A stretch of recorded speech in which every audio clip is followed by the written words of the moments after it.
Hey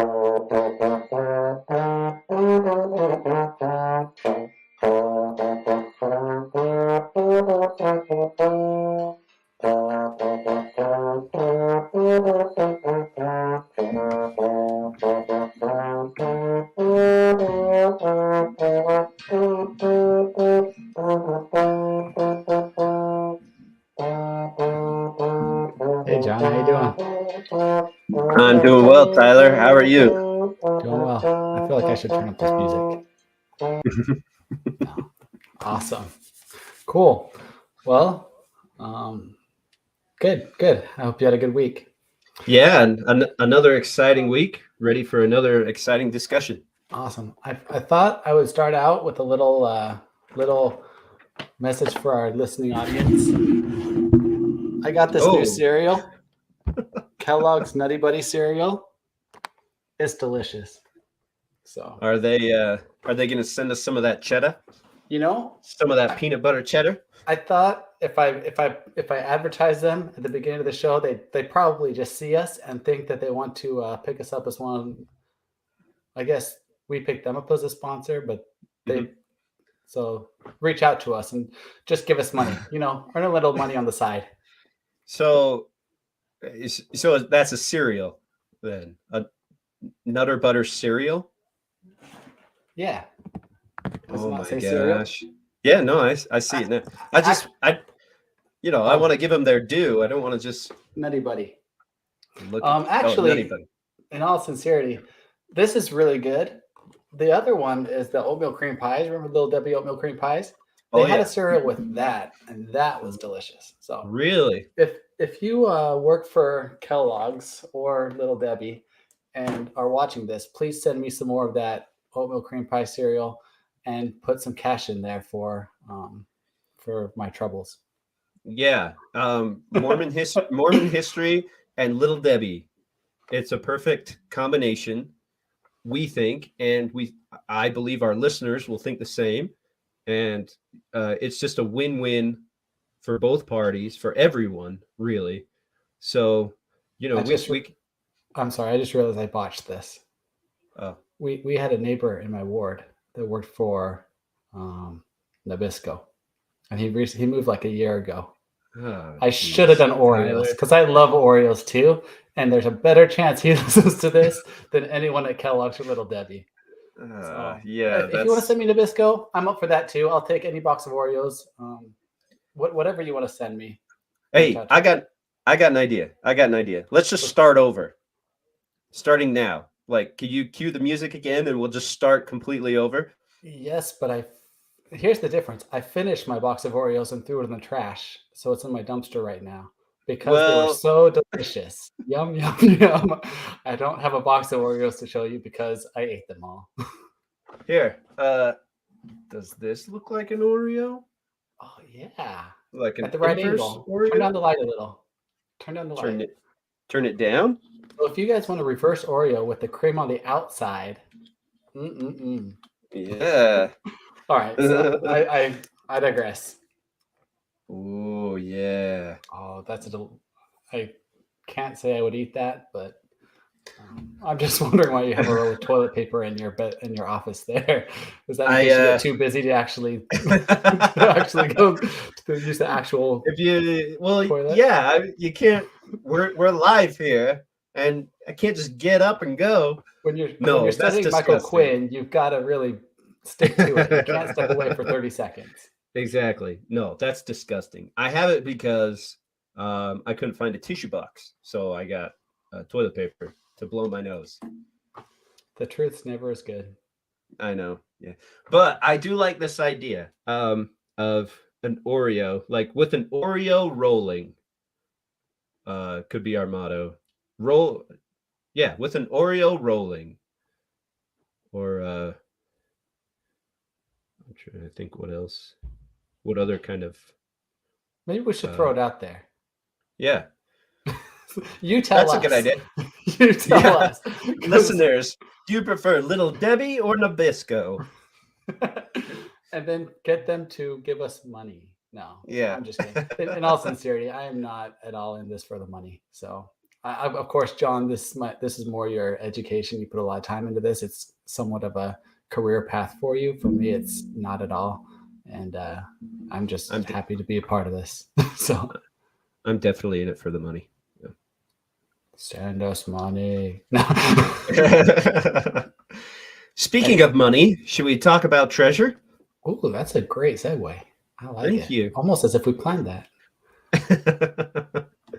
So, yeah. So last week, actually, the last few weeks, we've been talking about magic in early American history, which I think has been a lot of fun. Again, this is kind of a topic that didn't get a lot of attention up until a few years ago in discussions on church history. And now it's starting to become a little bit more mainstream. People are more open to the idea of discussing it and analyzing it and diving into it. And yeah, I think it's a lot of fun. So, in summary of what we've been talking about, we spoke about how this idea of magic kind of stems from the Bible, right? With the Old Testament, a lot of magical objects with Moses's rod. And when I say Moses's rod, I mean the brass serpent that was on a rod, I think. And Joseph of the colorful coat fame had a divination cup that he used. There's also the divination rods scattered throughout the narrative of the Old Testament. Then, of course, Jesus, whether he used magic or if his power could be defined as magic. Paul with his magic handkerchiefs that he used to heal people. And then that continuing on through the early church into the Reformation. And that's when, if you remember, we start to see sort of a divide between an acceptance of the supernatural within Christian narrative, a divide between an acceptable form of supernatural and an unacceptable form of supernatural. And I think that brings us up to speed. Awesome. Okay, so let's see. So the interesting thing about Joseph Smith's time was that this division existed, right, between acceptable magic and unacceptable magic. And the division wasn't very clear within society.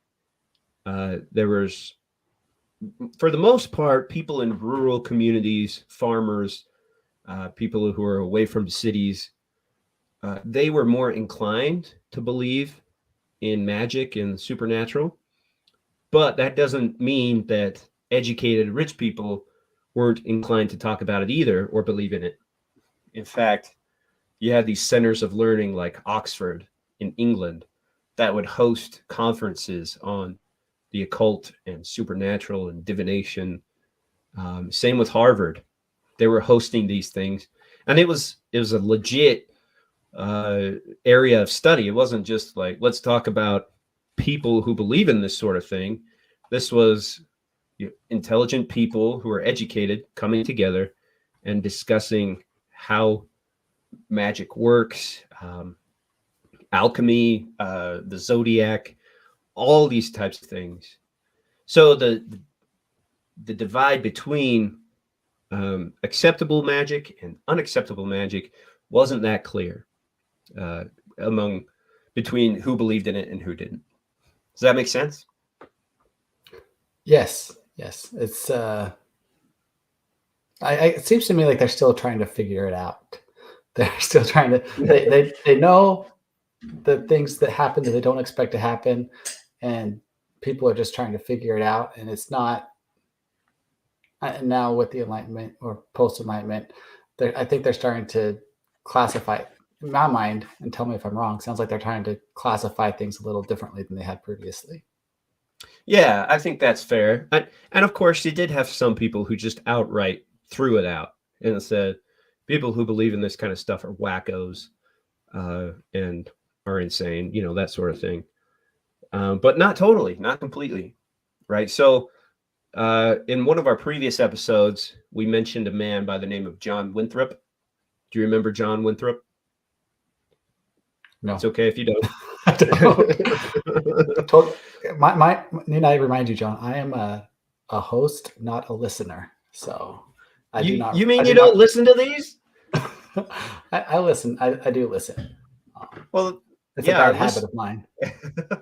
If you're not even listening, then what chance do we have? Our listenership just dipped by 1. Down to 5 or 4. Where are we at? 3. 3 now. I was 3 of those 6 listeners from 2 weeks ago. I'm sorry. Yeah, I don't think my mom listens anymore. But anyway,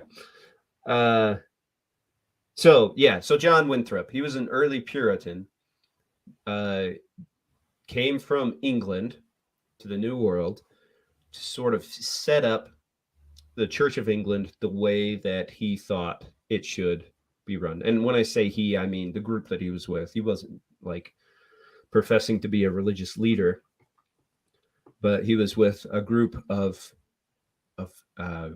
the Church of England called Puritans who came over because they didn't like how the church was being run in England. So they wanted to separate and come to the New World and do it on their own.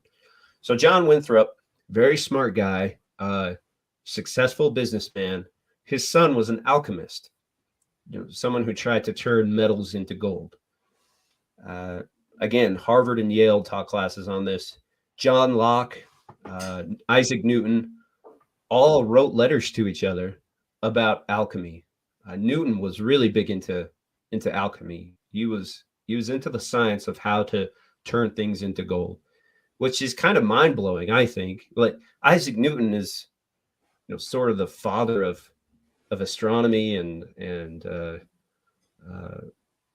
modern science and all these things, but he was really into this idea that he could turn things through chemistry into gold. Yeah, and sometimes I forget that my excellent science background is I take it for granted that not everyone had the same upbringing as me. In my 7th grade, you are a very privileged individual, Tyler. Indeed. Because, and this is why, in my 7th grade science class, we did turn coins into gold. I remember that. Mr. Gadd, if you're out there. Mr. Gadd's class, we did turn some coin into gold. And now I'm learning that this is something that, as a 7th grader, I was smarter than Sir Isaac Newton and Mr. John Winthrop. Yep, you sure were. I remember that. We dipped the pennies into like this weird chemical and then heated them up and they turned to gold. I think they did silver and then gold. Yeah. Anyway. Yeah, so there's a science behind it. Alchemy is real. Yeah. No, but obviously that was just the outer coating in case some of our listeners are confused. And wasn't gold. Just gold colored. Exactly, yeah. I remember I burned my thumb on one of those pennies, actually, because it got so hot. Yeah, I'll get into those memories later. So there's a couple of reasons why belief in magic persisted. Number one is sectarianism. Sectarianism is sort of an easy way to explain it. Is just divisions within religion, right? Because not everyone was unified. There's not a unified doctrine. It allowed for these different groups to believe in magic while others didn't have to. Another reason is there's just a general lack of a cohesive membership in these churches and these religions and sects, because we've talked about this before in discussing the Second Great Awakening. People were hopping from church to church, right? You could be a Methodist one year, and then the next year you'd be a Protestant or a Presbyterian, I should say. And then another reason is something that we see today among sort of the working class is just an indifference to what the elite are believing, right? So, you have these rural farmers, they hear about these educated rich people who do not believe in magic, and they think, so what? Just because they don't believe in it doesn't mean I don't have to believe in it. In fact, in some cases, it would have strengthened their resolve to believe in those things. And we've talked about that too in just the democratization of religion in America, right? You don't need religion took off in the 1700s during the First and Second Great Awakening because people started to figure out that you didn't need a super high educated background in order to be a religious leader. And so that it kind of goes along with magic too. You don't need an education to believe or not believe in magic. And then another reason is because you actually had divisions among the educated elite, just like we were talking about. You had Newton, John Locke, who did believe in alchemy, whereas you had others who thought it was nonsense. Okay, so because you had these disagreements, that magic is allowed to sort of continue to exist in that space. Which brings us to Joseph Smith and Moroni. But any other questions before we get into this? No, I think you did a good job setting the stage over the last few weeks as far as kind of what the overall perspectives were of magic. And to put your words into my words, basically you had people who believed in magic through their religious beliefs. You had people who didn't believe in magic, kind of the more I believe in science folks, and anything supernatural is not really worth their time to study out. And then you had educated people who were trying to figure this out, but still had disagreements about how magic worked, what it is. I guess one question I have, you mentioned that around this time it's being divided into good magic and bad magic. I imagine that kind of splits apart from the scientist folk who refuse to talk about it. That it's pretty well accepted across all the other ones who give magic credibility, that there is good and bad magic at this time period. Is that correct? Yeah, I think that's fair to say. You have the enlightened individuals, people like Thomas Jefferson, who don't believe in the supernatural, or I should say, believe that everything can be explained through reason and science and experimentation. And I think you're right. I think they, for the most part, would probably discredit magic in general. But then you have the others who do believe in magic, who believe in an acceptable form and an unacceptable form. But the caveat there, and Joseph Smith is a great example of this, is that division is not super clear either in a lot of cases. And so the story of Joseph Smith and Moroni is one of the most, I would say, complicated and complex stories in Mormon history. And the reason is because there's so many different thoughts about it, so many different witnesses, stories around it. And it's kind of hard to string it all together into a cohesive narrative. But then there's also a lot of different contextual elements that play into it as well. And one of those is this idea of acceptable and unacceptable forms of magic. And I'll start out by saying, and this is why it's probably so hard to, it was hard for church historians to discuss it in the past, because there is so much of it and it is so complicated.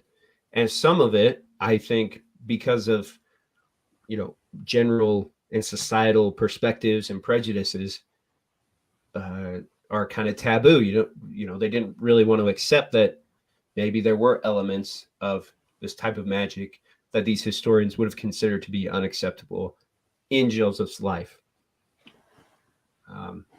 But then on the other hand, a divine being appearing to a boy in the middle of the night, that's magic. And if we're using a broad definition of magic as anything that's supernatural, finding a golden Bible written hundreds of years ago is magic, if we're using that definition. So anyway, it is very complex.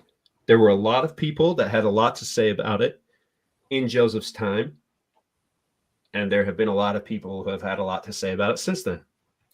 Hey, John, quick question. When you were in the classroom side of things, I'm sure you had Mormon history classes. Okay. I would hope so, based on this point. We never talked about it. You use the term magic, and we've kind of established by this time in history there were kind of the good magic, bad magic. What terms would you have used? Because I think if I was in a church setting, I would use the term miracles. And if I was to talk about something that was miracles for good magic, if I was going to talk about something that's bad magic, I might call it something else, either magic, witchcraft, sorcery, anything else like that.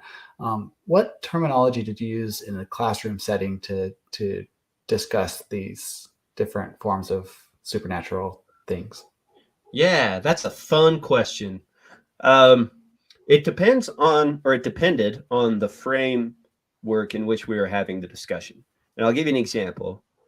There was one book we talked about. Let me look up the author. Give me 1 second. But the book was called Mrs. Mattingly's Miracle. And it's written by, I thought this was one of the most fun books I ever read in graduate school. It's written by Nancy Lusignan Schultz. And the story was of this mother who lived in Washington, D.C., I want to say in the early 1800s. Yeah, in the 1820s. So right around Joseph Smith's time. And this mother was dying of breast cancer, severe breast cancer. And she was on her deathbed. And the only hope that they had was to send a letter across the ocean to Europe to a priest there who was well known for performing miracles. They send this letter across the ocean asking for him to say a prayer on her behalf to heal her. And she's on her deathbed. The cancer has spread across her body, and she's healed, miraculously healed. And she goes on to live several more years. So within that framework, it was called a miracle, right? Because that's kind of what the author, going back to the sources, that's what people back then were calling what happened to Mrs. Mattingly, Anne Mattingly. It was a miracle. So within that framework, that was kind of the language we used. It's because that's what they were referring it to back in the day. Now, the interesting thing about that story, I'll just wrap it up real quick, is that she was healed before the prayer actually, or the letter actually got to the priest. So not only was she healed, but that priest had nothing to do with it. So it's kind of that's a much better story than Schrodinger's cat, I must say. Then who? Isn't it Schrodinger's cat? I might have the philosopher wrong. I don't know. What's Schrodinger's cat? You put it. All right. Well, I prefer miracles where people live. You put a cat in a box with a vial that is 50%. That's 50% chance it's poison and 50% chance it's nothing. And then you go on and you make your decisions, not knowing if the cat is still alive or not alive. And so in your mind, the cat's still alive, or in your mind, the cat's dead, when in reality, it might be different. But it's because you don't know until you take the cat out of the box. But I don't know. Oh, okay. I might have missed that. It's been a long time since I learned about it. But let's stick with Miss So and So's miracle. That's a much happier story. Well, that was a fun thought. Thank you. But I'm always good for meaningless thoughts. All right, so Angel Moroni and Joseph Smith. That's where we were. Yeah. Right. So yeah, within that framework of talking about what they consider to be a miracle, we would have said miracle. We would have referred to it as a miracle.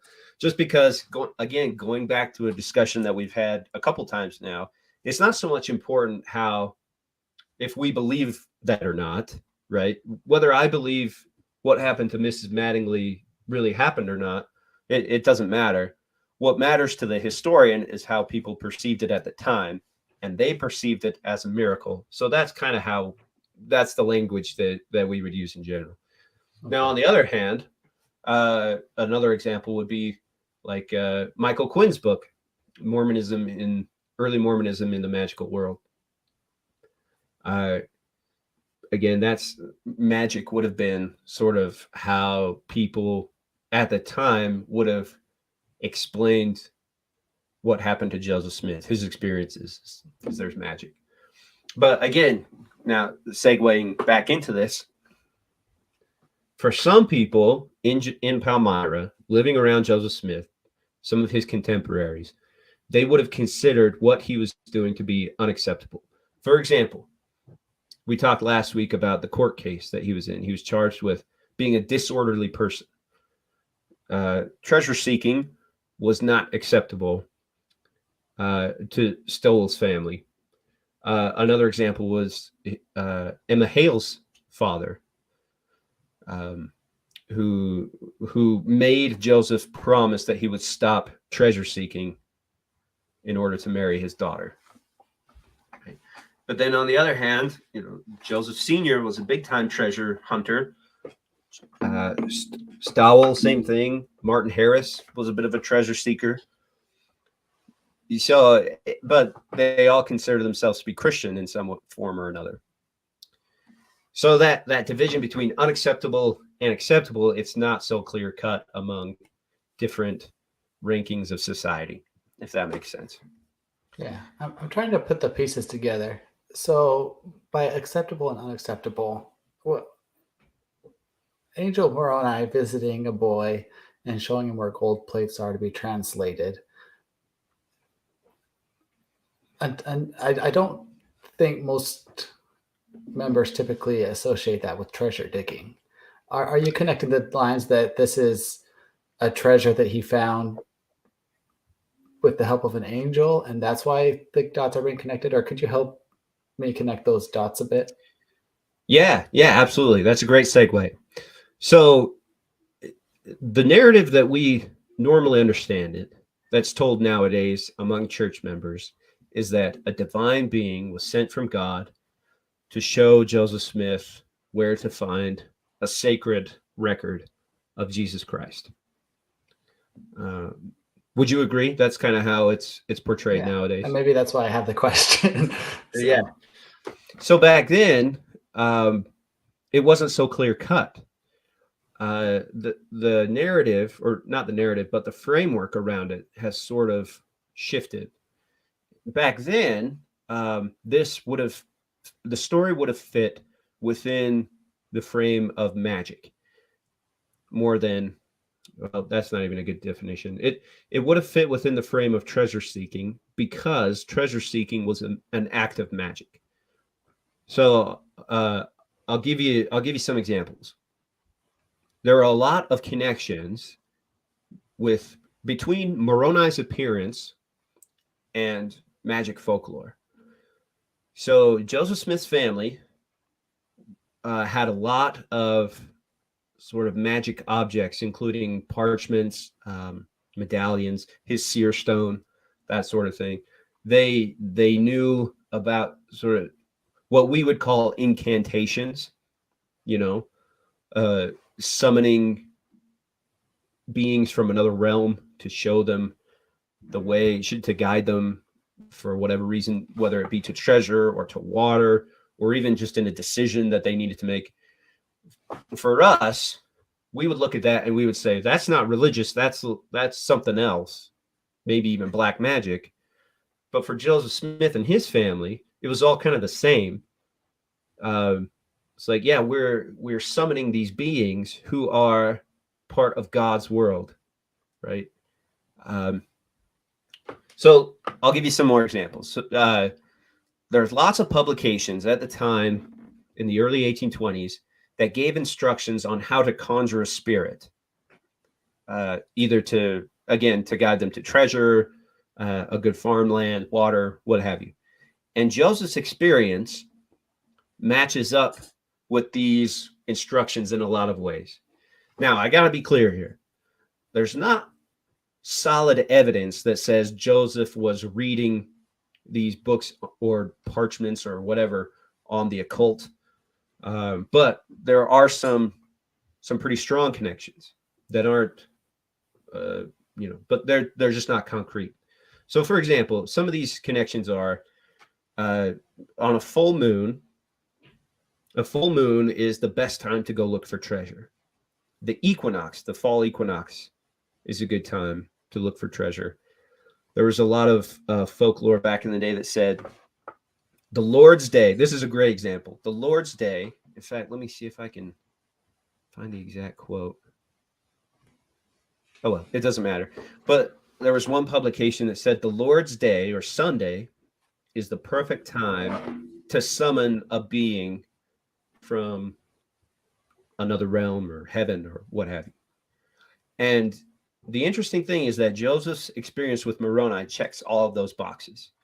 We know from astronomy records that September 22nd, 1824, or was it 1823? Shoot. No, 1824, when Joseph prayed and Moroni appeared, was a full moon, or the day after a full moon or something. It's very close to the equinox, which is typically September 21st. We know it was a Sunday. So again, there's no concrete evidence that Joseph was consciously doing this, in response to some things that he read. But there is some pretty strong evidence that he had these things in mind when he prayed and Moroni appeared. And again, that's another thing. Prayer, the term prayer, nowadays it's framed as Joseph got down on his knees and said a prayer to God to forgive him of his sins. Back then, they may have even used the word conjure or call upon a divine being, and it would have meant the same thing. So I was looked down in my gospel library real quick to see if I could find anything super quick about Moroni visits and stuff. And I know what's in there. I couldn't find it. In church curriculum, do they have anything where someone can learn more about this? Or is it more along the extracurricular type historical documents for someone who wants to learn more about this? You could, if you really wanted to dive into it, you'd have to go extracurricular. I think there's a few things like the gospel topic essays that talk about it a little bit. Okay. But yeah, not to my knowledge. There might be some. Actually, there was one, and I don't know a whole lot about it, but I think it came out in like the 1920s or something, maybe even before then, that referred to this as sort of a like Hill Cumorah was considered I think they called it the Holy Mountain, and it did talk about Joseph doing a lot of sort of magical stuff in order to conjure Moroni, but that's a really faint memory that I have, and I'll have to double check it. Okay. But no, the short answer is you'd have to go extracurricular. And you mentioned Michael Quinn's book, and my understanding of him is that he was excommunicated, although he publicly always maintained that he was a firm believer. He was excommunicated for his studies, and now it appears that and I haven't read his book like that you were reading earlier. Um, it appears though that a lot of what he was saying is now, as you mentioned, in the gospel topic essays, or can be found in church documents, um, as they've been able to publish more and more and more of historical documentation.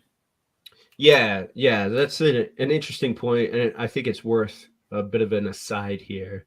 Yeah, Michael Quinn was excommunicated in the early '90s, and the context around that is that the church, throughout its history, the LDS Church has kind of fluctuated on how it treats its own history. And it's debatable on when those periods are and when they aren't. But so, for example, in the 1970s, you started to have a lot more openness to church history, including some of the more complicated aspects of it, we'll say.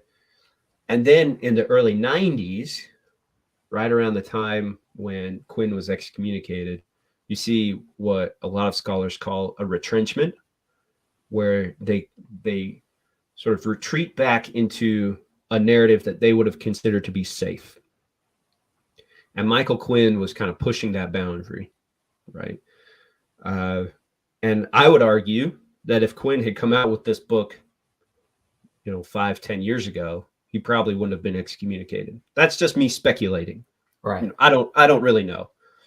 But yeah, so his book had a very interesting response because he was sort of the first one to really tackle this subject in a serious way.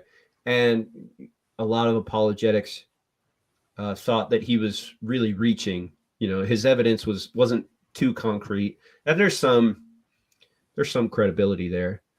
Do I remember that he was a BYU professor at the time? He was, yeah. He was at BYU, big name there.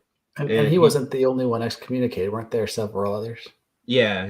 He was among a group called, I think it's the September 6th. All right, cool. Well, I just want to make sure that that's put in context because I think it's important that we understand where this is coming from and not throw it out there as this is what the church says about it. Honestly, I don't know. I don't know what the church comes out with on this and what it doesn't.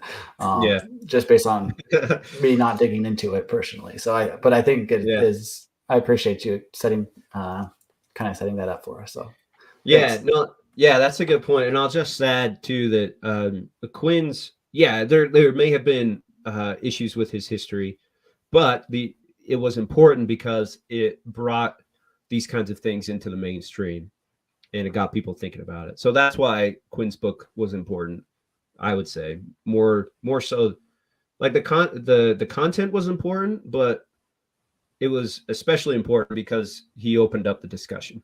So there's that. And again, just like you said, this isn't like the church's stance on things. This is just the discussion around what Joseph Smith experienced among historians.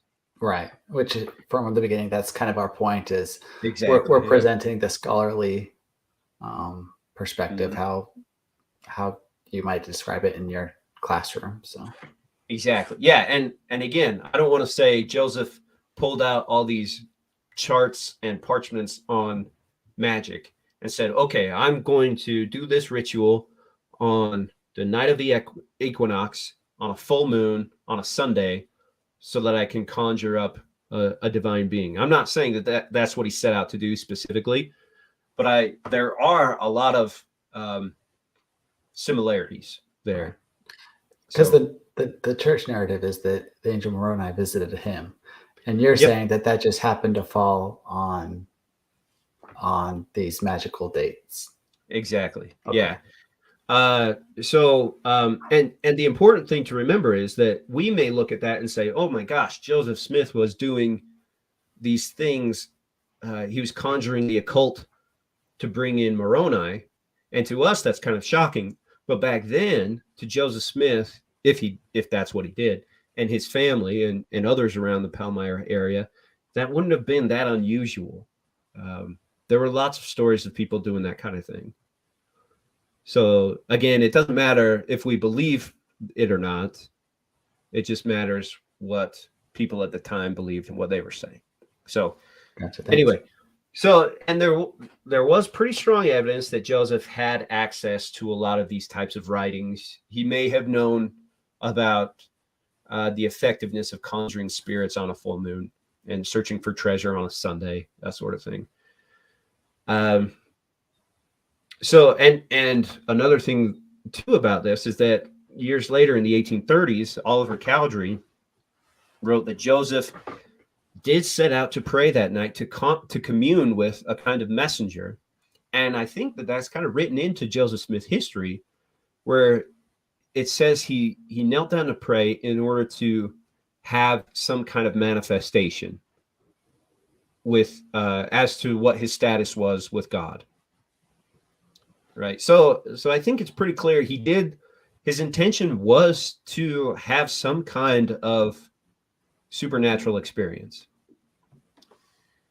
And there's also some evidence, and this comes from an interview that Martin Harris had with a non-Mormon just a few years later. So again, there's questions on the legitimacy of it, but there is evidence that Martin Harris said that Joseph and Joseph Sr. and I think himself had actually been engaged in a kind of treasure-seeking activity around that same time. They were looking for treasure, and he kind of implied that may have been why Joseph did what he did, to have that divine experience.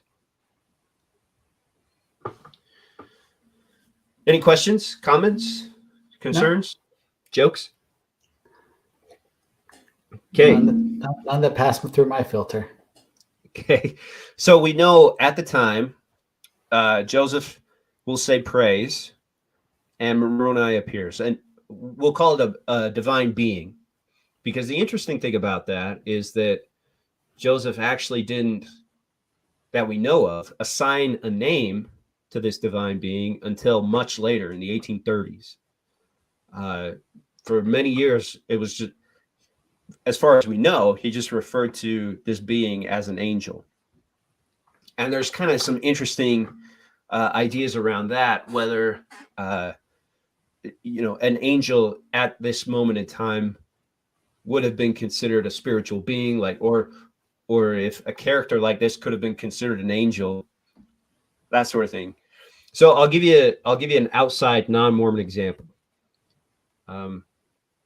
There was this guy named Henry Bell, and he was an English Protestant.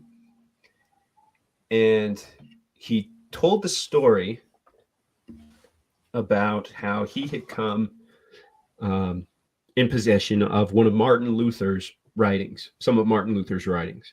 And we know Martin Luther was the father of the Reformation, right? That split the Catholic Church and led to the birth of Protestantism. And Martin Luther was German, and Henry Bell comes in possession of some of Martin Luther's writings. And he thinks it's great. He's excited about it, but he doesn't really do anything with it.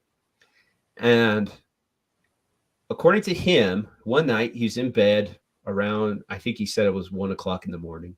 Suddenly, this spirit appears to him. It is an old man with a long beard, appears to him in the middle of the night and pleads with him to translate Luther's writings. And the man, Henry, kind of says, well, I don't really have a place to do it. I don't have the resources to do it, all these things. But he wants to do it. And the funny thing is, he was later arrested and put in prison for, I think, 5 or 10 years. And he spends his time in prison translating Luther's writings. So it's kind of an interesting story. But so the idea of Moroni or a divine being appearing to Joseph Smith, would have been very unique and somewhat unorthodox. but it wasn't unheard of either. People were talking about having these kinds of experiences. And the interesting thing too about it is that from Joseph's story, Moroni appeared 3 times throughout the night. And that 3 times was kind of a signal that that it was legit, because 3 times, getting the message 3 times was sort of a tradition in the folklore that meant that it was real. That people didn't just have these. Well, maybe in some cases they would have these apparitions would happen, and then it was done. But in a lot of cases, it would happen 3 times. That was kind of a theme, right? And then there's discussions of whether Joseph considered it that a dream or a vision, and what was a vision, what was a dream. If it was a vision, then that gave it some legitimacy. But if it was a dream, well, he's just having a dream. But then you have another camp that says, whoa, you can have dreams and receive this kind of communications. So anyway, there's a lot going on with this story. And it's fascinating because you see elements of it throughout the context in which Joseph was living. Any questions on that? What's interesting to me, and I think this was done intentionally, is we still haven't done an episode on the first vision yet. And so this is the first time Joseph Smith goes out there, I would say publicly, and claims to have encounters with messengers from God. Is that a fair way of putting this? So this is kind of the community's first, and I see a little thought going through your face. I might be wrong. And my understanding, my thought is this is the first time that people around Joseph Smith are seeing him as this person that God is reaching out to bring about his work. Is that fair or unfair? Yeah, that's an excellent question, actually, because I would say that this experience was what Joseph became known for before the first vision. And there is a discussion. So let me start here. The reason why we put off the first vision is because there's no source.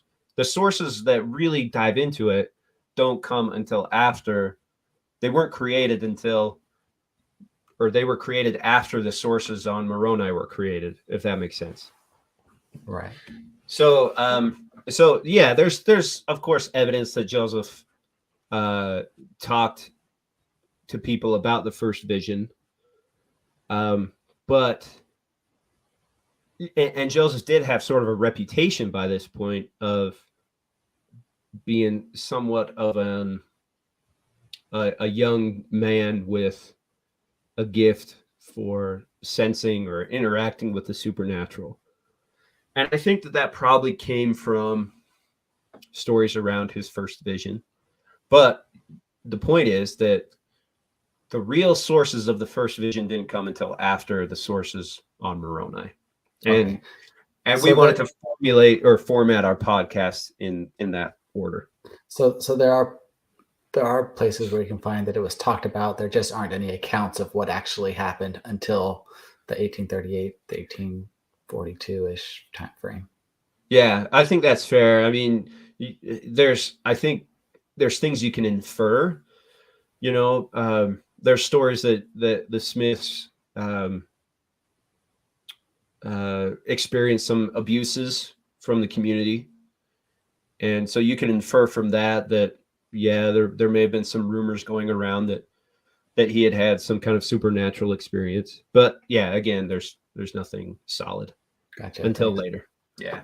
So you mentioned, as we started this out, those special dates of being the Sundays, the fall equinox, full moons.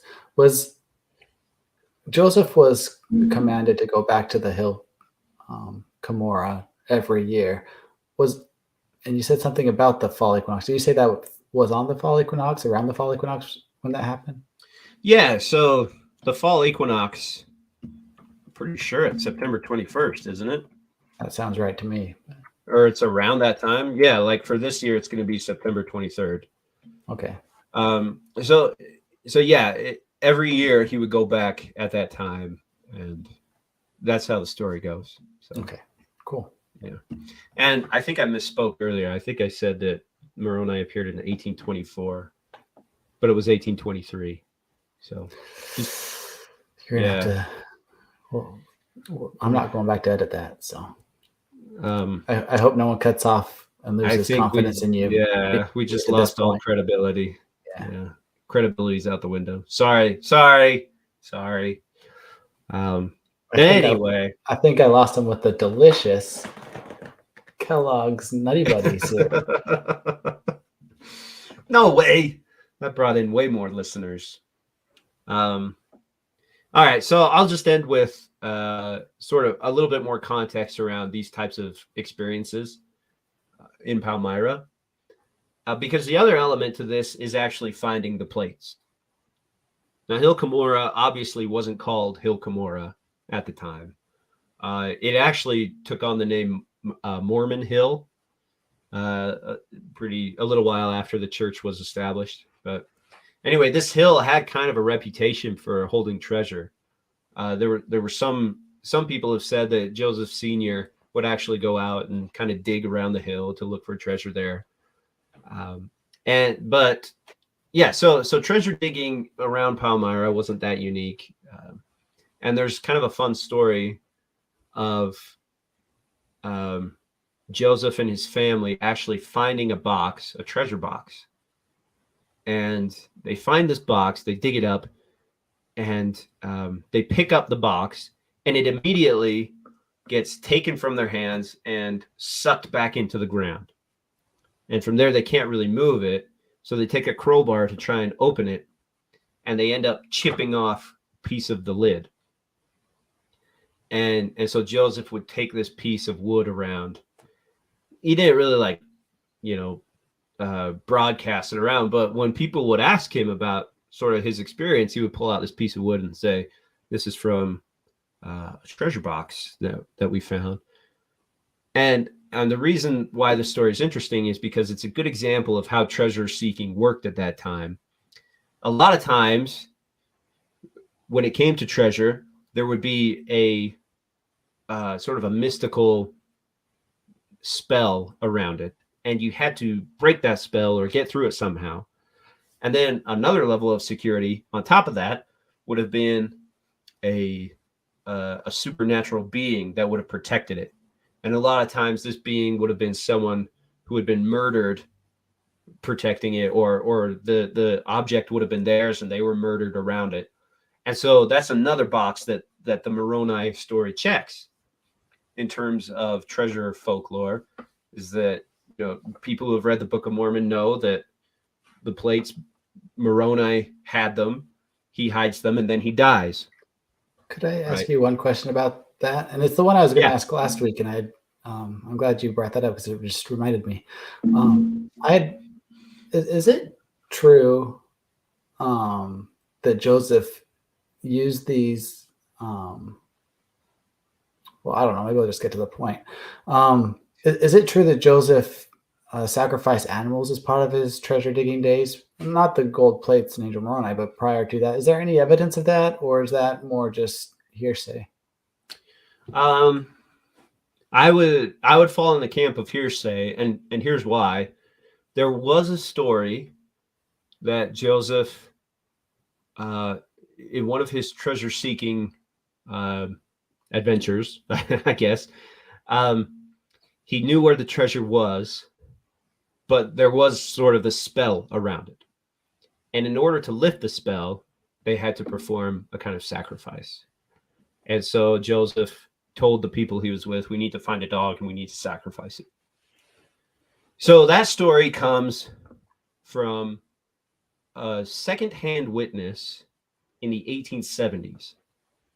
So over 40 years removed, almost 50 years after the fact. So it's a single source, secondhand, not contemporary. Yep. Okay. And all right. So, and again, this so I'm in the camp that probably didn't happen just because that evidence is so flimsy. Mhm. But with that said, that doesn't mean that it didn't necessarily happen. And yeah, and again, it goes back to how people perceived these kinds of actions at the time. Animal sacrifice may not have been that horrific to them because it's in the Old Testament. And these are the same people who are living on farms, eating their animals, Exactly. killing their own food. Mhm. It might be much more traumatic for me to kill any animal right Mhm. before I eat it, rather than pick it up at the grocery store. So I think just in my context, the thought of killing an animal, even though Mhm. it's for food, has a Yeah. different feeling than it would be for someone who's doing it regularly. But Mhm. that aside, I appreciate you addressing Yeah. that concern that I had heard. Yeah. So and there are a lot of animals play an interesting part in all of this too. There's some stories that one of the reasons why Joseph was afraid when he first found the plates was that there was a toad there, and toads, you think about witches, toads had kind of this ominous reputation, that sort of thing. So, and again, animal sacrifices. You think of sort of the occult sacrificing chickens, that sort of thing. So animals did have a role in all of this. But back to the original question, uh, the the idea that Joseph participated in this is isn't built on very solid, not a very solid foundation. Gotcha. Thank you. Yep. So anyway, that's kind of an example of this. The Moroni story is a great example, I think, of how magic was viewed in the time that this story took place. You have all of these sort of occult things, not occult, but sort of magical things coming together: the equinox, Sundays, the full moon, a mythical or mysterious being guarding the treasure, and then a spell around the treasure. You think about Joseph couldn't take the plates when he first found them. There was because he hadn't fulfilled these requirements yet. And if we frame it this way, yeah, it sounds really unorthodox to us and very strange and foreign. But back then, it actually checks all the boxes. And that's, I think, why a lot of people, both supporters of Joseph and antagonists of Joseph, probably would have bought into the story more easily than we would now. Cool. Well, I appreciate it. Thank you. Great episode, great topic, and well covered. Appreciate it. Thank you. Thank you. What do we have in store next week? So this topic is huge. We could keep going with it. I think what we'll probably do next time is start talking about the translation of the whole thing and how that worked and what the context around that is. Awesome. That is something worth tuning in for sure. I'll Yeah. be here. Okay. I might not be. Then I'll just talk about it. Joseph translated by the power of God. There you go. Sure. I got things to do though, I got a life to live. I think I know you well enough to know that you don't. So Yeah. it's been about 20. Oh, has it been 20? Not almost 20 years. We were roommates and freshmen in college, and at that point, that was the last time we were actually very close at all. And I can guarantee you had nothing going on in your life at that juncture. So just class. Yeah. Nothing's changed since then. And even then, that was pretty questionable. Yeah. No. Yeah. My life is pretty pathetic. It's true. Cool. Well, thanks, John. Appreciate it. Thank you, Tyler. Yeah, this was fun. Definitely. Do we want to plug our podcast? Again, tell your friends. Find us wherever fine podcasts are sold. Yeah. I agree. Do whatever you want. Give us a like on Instagram. We've started doing that. That's fun. Yeah. Instagram is fun. Mhm. I've come to the comfort in life to just do this for me. But if you want to share it, please share it, because I'm enjoying this 100%, and I do think everyone else. I do think many other people would enjoy this as well. So if you're Yeah. enjoying it, find someone else who you think would also enjoy it. Share it with them. And if you want us to recognize that you're listening and you haven't yet, subscribe on YouTube, because it seems that anything else I try to do to track listenership is just not working for me. Probably user error, but I'm trying to work through that. YouTube's really the only thing that I can see and have any confidence in at this point. Yeah, and every week we have a very lively discussion on the chat board on YouTube. So tune in for that, if anything. Welcome, everyone. We're looking forward to a lively discussion today. Oh, it's so excellent. Yeah. Oh, I did want to say it came to my attention, and I did not know this. My great seventh grade science teacher had passed away, Mr. Gadd. So I do want to put a heartfelt thank you, because he truly did have some awesome experiments and made science fun for me as a seventh grader. So thank you, Mr. Gadd, for Yeah. that. Rest in peace, Mr. Rest in Gadd. peace. Exactly. So, well, thank you. We'll Maybe he's guarding, so never mind. Never mind. cut you off. We will see you all next week, ladies and gentlemen. Goodbye.